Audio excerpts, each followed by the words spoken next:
সহিহ মুসলিমের হাদিস, আল্লাহ রাসূল সাল্লাল্লাহু আলাইহি ওয়াসাল্লাম বলেন, মান সামা রমাদান, যে ব্যক্তি রমাদানে সিয়াম পালন করল, সুম্মা আতবাউ সিত্তা মিন শাওয়াল কানা কা সিয়ামিদ দাহার, রমাদানের সিয়াম পালনের পরেই শাওয়াল মাসের 6টা রোজা পালন করলো, কানা কা সিয়ামিদ দাহারি, সেজন্য সারা বছর সে সিয়াম পালন করল। তাহলে কেউ যদি রমাদানের সিয়াম পালনের পর শাওয়াল মাসের 6টা রোজা রাখে, আমরা যেটাকে সাক্ষী রোজা বলি। আসলে সাক্ষী রোজা এটা আমাদের দেয়া নাম। সাক্ষী রোজা বলতে আমরা কি বুঝি? যে 1 মাস সিয়াম যে পালন করলাম, এই সিয়ামটার সাক্ষী থাকবে এই 6টা রোজা। তো আসলে এই নামটা যদিও সুন্নতি নয়, কিন্তু আমি মনে করি কি, প্রাচীন যুগের মানুষেরা যে এই নামটা দিয়েছে, এই নামটা দেয়াতে একটা ভালো উপকার ছিল।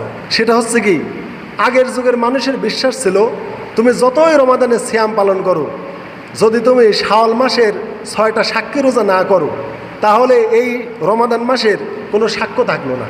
অর্থাৎ রোজা দিয়ে রোজাকে সাক্ষী রাখছে, অতএব তুমি সাক্ষী হিসাবে 6টা সিয়াম পালন করো। তো এই নামটা দিয়ে তারা আমল করেছে। তারা হাদিস জানতো না, তারা জানে না যে আল্লাহ রসুল বলেছেন, মান সামা রমাদান সুম্মা আতবাউ সিত্তা মিন শাওয়াল কানা কা সিয়ামিদ দাহারি, যদি কেউ রমাদানের সিয়াম পালনের পর শাওয়ালের 6টা রোজা পালন করে, সে সারা বছর সিয়াম পালন করে। এই হাদিস কিন্তু তাদের মুখ থেকে আমরা শুনিনি, তারা বলতেও পারে না এই ফজিলতটা, কিন্তু তারা এই কথাটা বলেছে যে যদি শাওয়ালের 6টা সাক্ষী রোজা করা যায়, তাহলে রমাদানের সিয়ামে সাক্ষ্য থাকবে।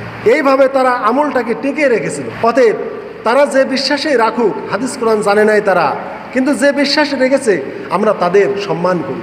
তারা অন্ততপক্ষে আমলটা চালু রেখেছে মুসলিম সমাজে। যদিও একটা ভুল বুঝ তাদের, যে এটা সাক্ষী হিসাবে রাখতে হবে, কিন্তু এই বুঝের দ্বারাই আমলটা চালু ছিল। একভাবে না একভাবে আমলটা চালু ছিল। যেভাবেই থাক, আমল তো চালু ছিল, আমল তো চলে যায়।